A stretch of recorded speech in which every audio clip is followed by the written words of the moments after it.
I promised you I was going to stop smoking, right? Yes. And I think I'm going to, since the weight loss is doing so well. And this is what my plan is. I am going to limit myself to 4 cigarettes a day. Okay. One first thing in the morning. Okay. One after every meal, or maybe 5. One first thing in the morning, one after every meal, and well, you know. Anyway, I'll give you the pack. Okay. You give me my ration in the morning, and I promise not to go out and buy any more during the course of the day. How's that? Deal? Deal. Baby, I am proud of you. Well, thank you, baby. I owe you a lobster dinner. Well, What you think? I think maybe I would like to have a ruby ring. Ah, okay. You got it. That's Since a done deal. you bought me the biggest diamond I've ever seen.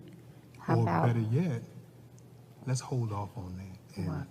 Janine's. Okay. For my lobster dinner? All right, that's good. Well now. Yeah. Janine's. They make the most incredible lobster dinner. You know, the one with the deviled crabs? Tastes so good it make you want to kiss your mama. Yeah, let's go to Mommy's favorite restaurant. I think you need to be doing reading, writing, and arithmetic over there. Yeah, this is between me and your mama. Daddy, Amon is fighting me. Lord have mercy. Please, stop touching, please. Anyway, Done deal, baby. You've earned it. And you know what? We're about to settle on a Walker case. okay. And when we do, guess what? What? I am going to buy you the biggest diamond that you have ever seen. I know we were going to get around to that. Oh, you already done that. How about getting me my birthstone? The ruby, the one I've been telling you about with the big old ruby with the itty bitty rubies all around the middle? Okay, Queen Elizabeth, all right. Well, you did it. Well, say no more. You got it. And you know what else, baby? It is so hard to believe how good God has been to us. My law firm has been up and running for 3 years, and we're on the verge of a really big payday. I don't know why God has been so good to us. Well, honey, Proverbs 28:20 says that a faithful man will be truly blessed. And he rewards faithfulness, honey.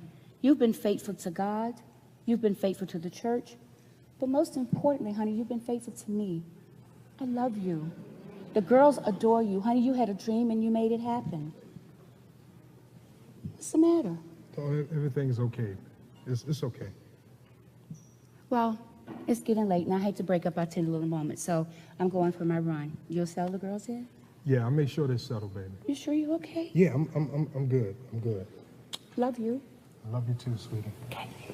All right, girls. Let me see what you're doing with your homework. Mommy, help me with this one. Okay, you forgot to regroup your 9.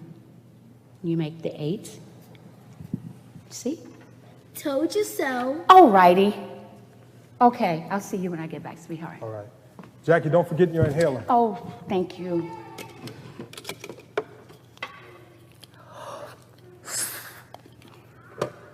I'll see you when I get back, sweetie. Okay.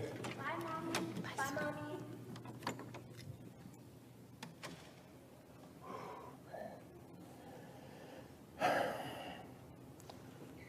All right, sweeties, let's get ready for bed, okay? Come give me a hug. Yes, Daddy. Yes, Daddy. You know I love you. Love you too, Daddy. Love you too, Daddy. Love you. Good night, Daddy. Good night, Daddy. Good night. I'll be in a moment. Make sure you're tucked in. I love you. Love you too, Daddy.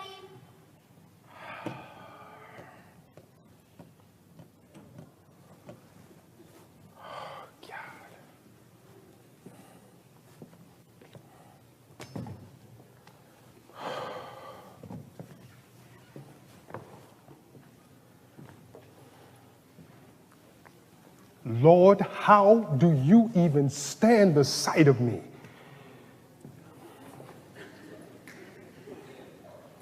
I come into your house, I praise you, I serve on the board at church, and yet I cheat on my wife with her best friend. God, she's She's known Terry since they were kids, and she'll be crushed. God, she'll be crushed if she ever found out. And yet, you bless me the way you do.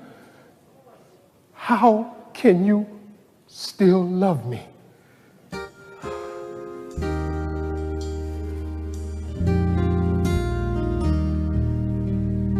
Lord, I come into your presence, knowing I've sinned, knowing that I broke your word again and again.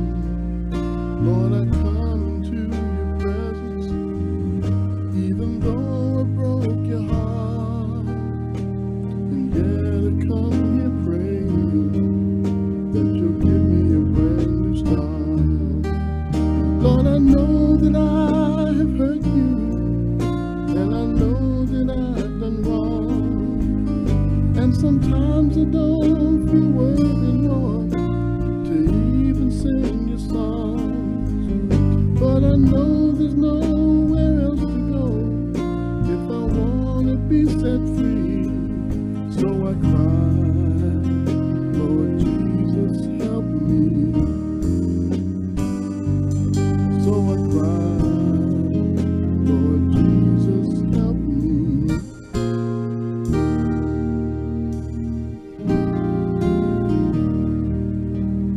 Lord, I come into your presence, ashamed of how I live, and yet I come here praying that you'll once again forgive. Oh my God, the way I live my life, the things that you must see, it's a wonder you don't blot my name and turn away from me. And I know that when I break your word, I only cause you pain, and sometimes I don't feel I got to worthy. do right. I've got to end this.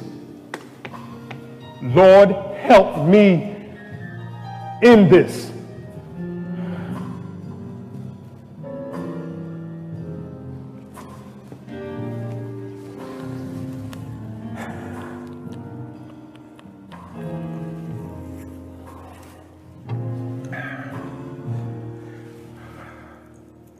Hey, Terry.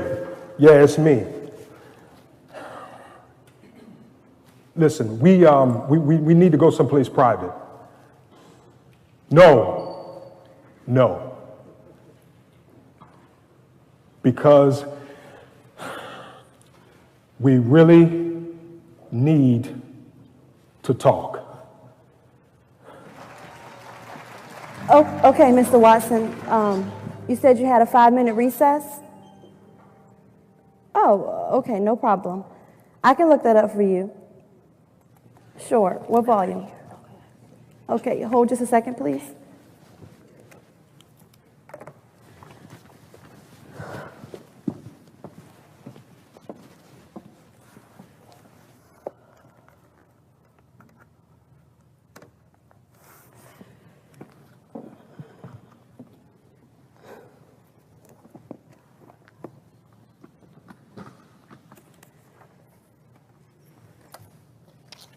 Mr. Watson? Yes, I have it. It says the assault and battery one. Okay. Imposition of 15-year sentence for assault was not excessive, where assault charge arose from defendant striking a victim across face with gun. Okay. All right, no problem. Good luck. No, I'm fine. Thank you. I'll see you tomorrow.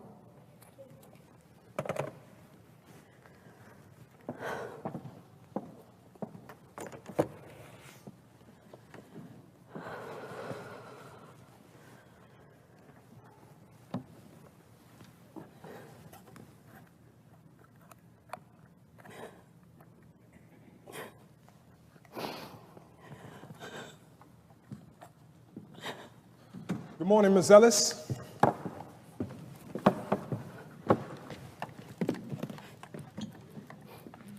Miss Ellis, I'm sorry. Good morning, Mr. Hayes. are you okay this morning? Now listen, did that guy put his hands on you? I'm cool this time, but I will make sure that they put his butt under the jail. You just let me know, and we will get a restraining order to cease and desist, and I'll swear out an affidavit about the time I saw him put his hands on you here at the office. No, Mr. Hayes, Ronnie's cool. I told you, he just talks like he's some kind of a roughneck. He's really just a teddy bear. So, does this by chance have anything to do with our misunderstanding from a few months back? Well, it does, and it doesn't. That's a good lawyer answer. Guess I'm making progress. But it's like this. I was thinking about that afternoon when we had our misunderstanding. Look, let me explain it this way. When I was doing my undergrad work, I was a serious party girl. I mean, I should have been on one of those Girls Gone Crazy videos. I really like sex. I mean, I really like it. If I saw a guy and I thought that he was cute, well, let's just say he wouldn't have to work very hard. Wait, hold on. Well, you know. I think I know what you mean, but you're giving me too much information. Okay. Well, one night, me and a couple of my sorority sisters decided to have a contest. We all got drunk and decided to see who could sleep with the most guys in one night. And believe it or not, I came in last with 6. Then a month later, I was pregnant. And I had no idea who the father was. With the 6 guys that night and a couple of others over the previous couple of weeks, there was almost no way to be sure. So I finished out the semester, and then I took off a year to have my baby. It took me 2.5 more years just to finish, but I did get accepted to law school. So now I have a 4-year-old. And this morning she asked me the question I've been dreading for the past 5 years. She asked me who her father is. Mr. Hayes, I was devastated. I've had all this time to try and figure out what I was going to tell her. And when the moment came, I was tongue-tied. All I could do was just rush her out the door to school and tell her we'd talk about it later. But I still have no idea what I'm going to tell her. As an attorney, I advise that you tell your daughter the truth. The truth? Yeah, a managed truth, but still a truth. Tell her that her father did not turn out to be the kind of man that you hoped he'd be, so you was forced to go at it on your own. Have you lied so far? I guess not. But you know, one of these days, I won't have a young woman on my hands who I can, like you said, manage the truth with. One of these days, I'm going to have a young woman on my hands. One of these days, Dina's going to do the math, and she's going to figure out that she was conceived while her mom was still in college. Which means that her mom was a teenage slut who can't even tell her who her father is. Now, what is she going to think of me then? By then, Dina's mom will be a successful attorney, someone who has loved her all her life and given her the best of everything. She'll be able to deal with the full truth that although you and her father coming together was really more than, one of... Go ahead and say it. Go ahead. Nothing more than a booty call, right? A drunken one-night stand. Listen. Miss Ellis, don't be so hard on yourself. Okay, so you and her father did not come together under the best of circumstances. But you know what? God wanted her to be born. You loved her too much to abort her out of existence. She'll be able to deal with that. Trust the old guy. But what if she can't? What if she can't? I don't know what would I do if Dina rejected me? You know what else? I thought that getting pregnant and having a child would have changed me, made me more mature or more responsible. But all it did was slow me down. When I do get a chance to get out for the weekend, I still end up in some hotel with some guy I barely know. And here's the part that's really hard. When you and TC interviewed me, I told myself that I'd get each of you in bed before my first year was up. So when you started talking to me about running off for the weekend... Hey, please, don't say no more. No, Steve, I need to say this. You need to know what kind of person you hired. I didn't want to sleep with you because I thought I had to in order to keep my job. No, I just saw two fine, successful black men who happened to be lawyers, and I said to myself, I ought to get some of that. That's why I was crying, Steve. This morning, when you came in, I asked myself, what kind of person am I? And I didn't like the answer. I look at you and TC, and I see the kind of person I wish I were. I wish I had a good marriage like you and Jackie. I wish I had someone who really, really loved me. I wish I could have a relationship with God like you and TC.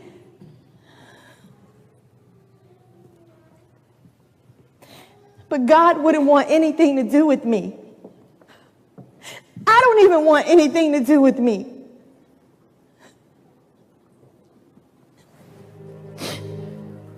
I'm nothing but a slut. A skeezer. A whore who doesn't even get paid. I'm even scared to have an AIDS test. I don't even want to look in the mirror anymore. God, I'm nothing, Steve. Steve, I'm nothing. Listen, Miss Ellis. Miss Ellis, look at me. Miss Ellis, look at me. Let me tell you something. Everybody does things that they're not proud of, okay? And everybody has done something that makes them feel like they're nothing, but don't you ever think that you can do anything that will separate you from God.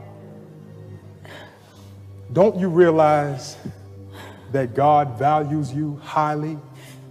Even if you was twice as bad, 10 times as you think you are, God still would have sent Jesus to down the cross just for you because he loves you that much. Yeah. You're telling me that in spite of me, in spite of all the wrong I've done, that God can still love me? Absolutely.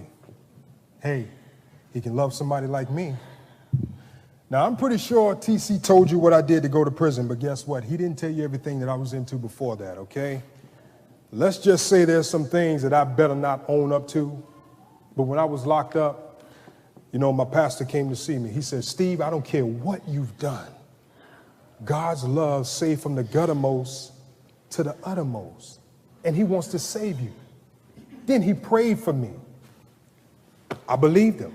I prayed along with him, and Jesus came into my life and changed my life for the better. I got out of jail in 3 years. I should have done at least 10. The judge paid for me to go to school. I'm the senior partner, Miss Ellis, in my own law firm, and on top of that, listen, God blessed me with a beautiful wife, 2 beautiful daughters. Trust me. He didn't do all of this for me because I was some good little altar boy all my life, okay? God's love looks beyond our past and even the wrong that we're doing now in the present.